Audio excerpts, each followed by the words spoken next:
তৈরি হচ্ছে তো?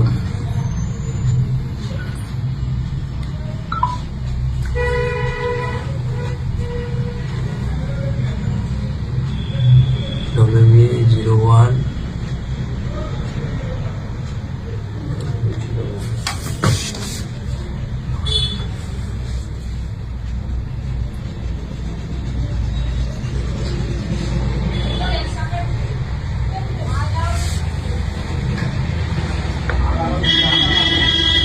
এখানে বাবুরা ঘুরে বেড়াও আর মানুষকে মহিলাদের অ্যাক্সিডেন্ট করো, মহিলাদের গাড়িতে মহিলা দাঁড়িয়ে আছে তার উপরে গাড়ি চালিয়ে দাও।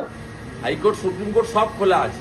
একদম ঠিক কথা, হাইকোর্ট সুপ্রিম কোর্টের দরজা খোলা আছে, যাও মামলা করো। প্রকাশ্য দিবালোকে ওনার কনভয় ধাক্কা মারলো, তাদেরকে নিয়ে হাসপাতালে যাওয়া বা তাদের ন্যূনতম চিকিৎসা করানো তো দূরের কথা, উনি অমিত শাহ রিসিভ করার জন্য এতটাই ব্যস্ত যে কনভয় থামানো না, ঘুরেও দেখলো না। আর যখন সিসিটিভি ফুটেজ ভাইরাল হচ্ছে তখন উনি বলছে সুপ্রিম কোর্ট হাইকোর্টের দরজা খোলা আছে, যাও মামলা করো। ডিয়ার শুভেন্দু বাবু, আপনি একজন তড়িপার জেলখাটা আসামিকে রিসিভ করার জন্য আজকে এই বাংলার বাঙালিকে পিষে দিয়ে আদালতের দরজা যেভাবে দেখালেন, তাতে করে আগামী 2026 বিধানসভা নির্বাচনেও যেন ওই আদালত জেতায় আপনাকে। मुझे पूरा भरोसा है कि 2026 में बंगाल में 2/3 बहुमत के साथ भारतीय जनता पार्टी की सरकार बनेगी। ये बंगाल की जनता तय कर बैठी है। খেলবো না, আপনি তো 2021 এসে বলেছিলেন আব কি বার 200 পার। पर 200 सीटों से ज्यादा सीटों के साथ भारतीय जनता पार्टी की सरकार बनती जाएगी। তাহলে বলুন এখন কেন 2/3? আসলে 2024 লোকসভা নির্বাচনে ভারতীয় জনতা পার্টি এই বাংলায় 18 থেকে 12তে নামার পর এবং এই বাংলায় ভারতীয় জনতা পার্টির সঙ্গে 2024 লোকসভা নির্বাচনে তৃণমূল কংগ্রেসের প্রাপ্ত ভোট শেয়ার 10% গ্যাপ বাড়ানোর পরে যখন খসড়া তালিকায় ভারতবর্ষের সমস্ত রাজ্যের তুলনায় এই বাংলায় সব থেকে কম নাম বাদ পড়েছে, তখন বাবাজিও বুঝে গিয়েছে আয়েন রাজ্যম লবণেন ভোজন। शाबाश बेटा, बहुत बढ़िया मुन्ना। তাই 26-এ 2/3 বা বাঙালিকে বর্ডার দেখানো। अप्रैल में बंगाल में विधानसभा के चुनाव होने जा रहे हैं। भय, भ्रष्टाचार, कुशासन और घुसपैठ की जगह साले का खोपड़ी तोड़ साले का। विरासत, विकास और गरीब कल्याण की एक मजबूत सरकार बनाने का बंगाल की जनता का संकल्प बंगाल में जहां पर भी जाते हैं वहां दिखाई पड़ता है। ব্যাস হয়ে গেল হুবহু শুভেন্দু সিলেবাস। গত 3 মাস ধরে এই একই গল্প বাংলার জনগণকে শুনিয়েছে শুভেন্দু অধিকারী। 1 কোটি 1.5 কোটি 2 কোটি রোহিঙ্গা অনুপ্রবেশকারী মুসলমান ধরা পড়বে এসআইআরে। চিল্লে শুভেন্দু অধিকারীর গলা শুকিয়ে গেছে। আর এখন ঠিক নির্বাচনের আগে ওনার বাবা এসেছে দিল্লি থেকে সেই লেবু লঙ্কায় আচার বানাতে। कि बीएसएफ है वो रोक नहीं रही है। ममता जी, मैं आज आपको इस सार्वजनिक प्रेस वार्ता में पूछना चाहता हूं कि कौन सरकार है, कौन सी सरकार है बांग्लादेश की पूरी सीमा पर जो वाड़बंदी करने के लिए, बॉर्डर पर फेंसिंग करने के लिए जमीन नहीं देती है? अगर आप जवाब न दे पाए तो मैं ही देता हूं, आपकी ही सरकार है जो जमीन नहीं देती है, जिसके कारण फेंसिंग का काम समाप्त नहीं होता है। ভাবুন তাহলে, যে অনুপ্রবেশকারী রোহিঙ্গা ইস্যু নিয়ে এসআইআর শুরুর আগের থেকে ভারতীয় জনতা পার্টির একের পর এক চুনোপুটি থেকে নকর নেতা বাংলায় যে হাইপ তুলেছিল, সেই হাইপ তোলার পরে যখন এসআইআর এর খসড়া তালিকায় তাদের মুখ রগড়ে গিয়েছে, তারপর থেকে এই শুভেন্দু অধিকারী, শ্রমিক ভট্টাচার্যরা বাংলার জনগণের সামনে মুখ দেখাতে পারছে না। আর এই পশ্চিমবাংলায় 2026 বিধানসভা নির্বাচনের আগে অমিত শাহ ছুটে এসে সেই একই গন্ধ ছড়াচ্ছে। क्या बंगाल की मुख्यमंत्री जवाब दे सकती है कि असम में घुसपैठ क्यों बंद हो गई, त्रिपुरा में घुसपैठ क्यों बंद हो गई, गुजरात और राजस्थान की बॉर्डर पर घुसपैठ क्यों नहीं होती है, पंजाब की बॉर्डर पर घुसपैठ क्यों नहीं होती है, कश्मीर की बॉर्डर पर घुसपैठ क्यों नहीं होती है, कश्मीर की बॉर्डर पर घुसपैठ क्यों नहीं होती है? আরে কাকা রুকিয়ে কাশ্মীরে অনুপ্রবেশ হয় না, হরিয়ানায় অনুপ্রবেশ হয় না, দিল্লিতে অনুপ্রবেশ হয় না, গুজরাটে অনুপ্রবেশ হয় না, তাহলে উরি, পুলওয়ামা, পেহেলগাম কি আপনাদের লোক করিয়েছিল? বড় বড় কথা, মিথ্যে কথা। বাংলায় শুধু অনুপ্রবেশকারী, কাশ্মীরে নাকি নেই। তাই যদি সত্যি হয় বন্ধু, একটা কথার উত্তর চাই, পহেলগাঁও তাহলে কি আপনারা করলেন? দিল্লিতে কিছুদিন আগে যে ঘটনা ঘটে গেল, অনুপ্রবেশকারী বাংলা ছাড়া কোথাও নেই, তাহলে কি আপনারা করলেন? আসলে এই মোটু পাতলু জুটি যে সম্পূর্ণ মিথ্যা ও জুমলার উপরে দাঁড়িয়ে আছে এবং সেই মিথ্যা ও জুমলাকে দিনের পর দিন প্রমোট করিয়ে বা বাড়িয়ে ক্ষমতা ধরে রাখা বা ক্ষমতা বাড়ানোর চেষ্টা করছে, তা এই গোবলীয় হিন্দিভাষী গোমূত্র গোবরখোররা ধরতে বা বুঝতে না পারলেও এই বাংলার বাঙালি যে বহু আগে ধরে ফেলেছে, বুঝে ফেলেছে, যে কারণে ওনারা এই বাংলায় কোনো নির্বাচনে দাঁত ফোটাতে পারছে না, কোনো নির্বাচনে ক্ষমতায় আসতে পারছে না, তা হয়তো উনি ভুলে গিয়েছেন। और इस सब के साथ साथ एक ऐसी मजबूत राष्ट्रीय ग्रिड बनाएंगे जो बंगाल से घुसपैठ को समाप्त कर देंगी। इंसान छोड़ दीजिए, परिंदा भी पैर नहीं मार पाए, इस प्रकार की एक मजबूत ग्रिड की रचना हम करेंगे। আরে কাকা, পারিন্দা পা মারার কথা তো ছাড়ুন, দিল্লিতে কাদের সরকার, কাশ্মীরে কাদের পুলিশ, যে দিল্লিতে ডবল ইঞ্জিনের সরকার, সেই আপনাদের ডবল ইঞ্জিনের সরকার দিল্লিতে কিভাবে বিস্ফোরণ হলো? আপনাদের দায়িত্বে থাকা কাশ্মীর, যেখানে সম্পূর্ণ নিরাপত্তা বলা কেন্দ্রীয় সরকার দেখাশোনা করে, দেখভাল করে, তদারক করে, সেই কাশ্মীরে কিভাবে জঙ্গি আতঙ্কবাদীরা ঢুকে 26 জন নিরীহ নাগরিককে মেরে দিয়ে চলে গেল?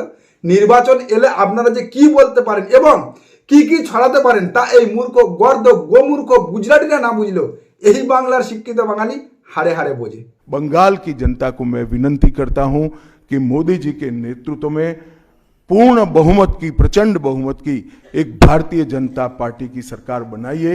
हम कवि गुरु की कल्पना का, विवेकानंद की कल्पना का, बंकिम बाबू की कल्पना का बंगाल बनाएंगे, सोनार बांग्ला बनाएंगे। যাই হোক, সোনার বাংলা থেকে এবার সোনার বাংলা এসেছে, তা বলি কাকা, সোনার বিহার হলো না কেন? যেখানে আপনাদের শরিক দল ও আপনারা গত 20 বছর ক্ষমতায় রয়েছেন। সোনার ইউপি হলো না কেন? যেখানে আপনারা 10 বছর ক্ষমতায় রয়েছেন। সোনার এমপি হলো না কেন? উড়িষ্যায় নির্বাচন এলে সোনার উড়িষ্যা বানাবো, গুজরাটে নির্বাচন এলে সোনার গুজরাট বানাবো, মডেল স্টেট গুজরাট বানাবো, বিহারের নির্বাচন এলে বিহারকে নাম্বার 1 বানাবো, ঝাড়খণ্ডের নির্বাচন এলে ঝাড়খণ্ডকে নাম্বার 1 স্টেট বানাবো, আর বাংলার নির্বাচন এলে সোনার বাংলা বানাবো। বলি কাকা, ক্যাসেট পুরনো হয়ে গিয়েছে, কিছু নতুন বাজাবেন? और भारतीय जनता पार्टी का रिकॉर्ड है, जहां भारतीय जनता पार्टी की सरकार आई वो राज्य बीमारू राज्यों में से समृद्ध राज्य बनने की कगार में आगे बढ़े हैं। হ্যাঁ কাকা, বিহারকে আপনারা এতটাই সমৃদ্ধ করে দিয়েছেন যে বিহার থেকে 1.5 কোটি বিমারি এসে এই বাংলায় ঘাঁটি গেড়েছে। আজকের একটা প্রশ্ন আপনাকে করছি, সেই প্রশ্ন যদি আপনি উত্তর দিতে পারেন, তাহলে এই বাংলার সমগ্র বাঙালি আপনাদের দলকে, ভারতীয় জনতা পার্টিকে আগামী 2026 বিধানসভা নির্বাচনে ভোট দেবে। আপনারা তো বিহারে বলছেন সমগ্র উন্নয়ন করে দিয়েছেন, কারণ আপনারা যেখানে ক্ষমতা আসেন সেখানে নাকি সব ডেভেলপমেন্ট করে দেন, সমৃদ্ধ করে দেন। তাহলে এই 1.5 কোটি বিমারি কেন বিহার ছেড়ে এই বাংলায় মুখ থুবড়ে পড়ে আছে গত 10, 20, 50 বছর ধরে? पार्थो चैटर्जी जेल में जाते हैं, ज्योति प्रिय मलिक जेल में जाते हैं, अनुव्रत मंडल जेल में जाते हैं, जीवन कृष्ण शाह जेल में जाते हैं, माणिक भट्टाचार्य जेल में जाते हैं, चंद्रनाथ सिन्हा जेल में जाते हैं, परेश पाल जेल में जाते हैं, कुंतल घोष जेल में जाते हैं। আরে কাকা, পাশে যে বসে আছে ওর নামটাও বলো, যে জেলে যাওয়ার ভয় বা জেল যাত্রার ভয় তার নিজের মেরুদণ্ড বা সিদ্ধান্তটা বিক্রি করে দিয়েছে আপনার পায়ে। আপনি আজকের কে জেলে গিয়েছে, তৃণমূল কংগ্রেসের নেতা, বাংলার নেতা, তাই নিয়ে বলছেন? হেমন্ত বিশ্ব শর্মা, অজিত পাওয়ার, নারায়ণ রানে, এরা কারা? যে শুভেন্দু অধিকারীকে এই পশ্চিমবাংলার সমগ্র মানুষ দেখেছিল টাওয়ালে মুড়ে টাকা নিতে, যে শুভেন্দু অধিকারী টাওয়ালে মুড়ে টাকা নেওয়ার ভিডিও আপনাদের ভারতীয় জনতা পার্টির অফিসিয়াল হ্যান্ডেল থেকে প্রচার করা হয়েছিল, দেখানো হয়েছিল, ভারতীয় জনতা পার্টিতে যোগদান করার পরে সে ধোয়া তুলসী পাতা হয়ে গেল, তাকে পাশে বসিয়ে আপনি এই বাংলার তৃণমূল কংগ্রেসের নেতা মন্ত্রীদের জেল যাত্রার জ্ঞান শোনাচ্ছেন। महिलाओं की सुरक्षा एक बहुत बड़ा मुद्दा बना है और अधिकृत रूप से कहा जाता है कि महिलाएं 7 बजे के बाद अपने हॉस्टल और घर से न निकले। हम कौन से जमाने में जी रहे? मुगल काल में जी रहे हैं क्या? না, একদম নয়, কারণ মোগল আমলে তো ধর্ষকদের জেল মুক্ত করিয়ে গলায় মালা পরানো হতো না। কুলদীপ সিং সেঙ্গার, আশারাম বাবু, বাবা রাম রহিম, বিলকিস বানুর ধর্ষকদের জেল মুক্ত করিয়ে গলায় মালা পরিয়ে কোন যুগের স্থাপনা করেছেন এই ভারতবর্ষে আপনারা একটু বলবেন? অন্তত আর যাই হোক মশাই, এই বাংলায় ধর্ষকদের হয়ে বিগত দিনে বা বর্তমানে ফর্ম করা কোনো রাজনৈতিক দল উকিল লাগায়নি, তাদের জেল মুক্ত করার চেষ্টা করেনি, যেটা আপনারা করেছেন আপনাদের ক্ষমতাসীন একাধিক রাজ্যে। এবং মনে রাখবেন, গত 1 মাস আগে আপনাদের কেন্দ্রের এনসিআরবির ডাটা এই পশ্চিমবাংলাকে সব থেকে সেফেস্ট সিটির তকমা দিয়েছে। তাই আগামী দিনে এই পশ্চিমবাংলায় আসার আগে এই শুভেন্দু সিলেবাস না আউড়ে দয়া করে কেন্দ্রের রিপোর্টটা একটু পড়ে আসবেন। यहाँ तक कि पार्लियामेंट में वंदे मातरम पर चर्चा होती है। बंकिम बाबू ने रचे हुए वंदे मातरम पर चर्चा हुई जो गीत पूरे हमारे आजादी के आंदोलन का प्रेरणा गीत बना, वो वंदे मातरम की चर्चा का तृणमूल कांग्रेस विरोध कर रही है। পার্লামেন্টে তৃণমূল কংগ্রেস বন্দে মাতরমের বিরোধিতা করেছে নাকি উনিজি বন্দে মাতরমের ষষ্ঠ বঙ্কিমচন্দ্র চট্টোপাধ্যায়কে ভরা পার্লামেন্টে দাদা সম্বোধন করে আপনাদের হঠাৎ গজিয়ে ওঠা বন্দে মাতরম প্রেমের উপরে গ্যামাক্সিন ঢেলে দিয়েছে, তা গোটা ভারতবর্ষের মানুষ দেখেছে, যেটা আপনি আবার করলেন এই বাংলায় এসে আজকের। यही धरती पर नेताजी सुभाष चंद्र बोस, अमर शहीद खुदीराम बोस, वाघा जतीन, रविंद्रनाथ सन्याय, रविंद्रनाथ सन्याय, হ্যাঁ, এই হচ্ছে এনাদের বাঙালি মনীষী প্রেম। ইনি রবীন্দ্রনাথ ঠাকুরের টাইটেল জানে না। আমরা বলি না বারবার, এই ভারতীয় জনতা পার্টি বাংলার সৃষ্টি, সংস্কৃতি, ঐতিহ্য, কালচার এবং স্রষ্টাদের সম্পর্কে কোনো রকম জ্ঞান রাখে না। এদের কোনো রকম না আছে জ্ঞান, কেবলমাত্র নির্বাচন এলে এই বাঙালির সিম্প্যাথি আদায় করার জন্য লিখে দেওয়া স্ক্রিপ্ট আওড়ায়।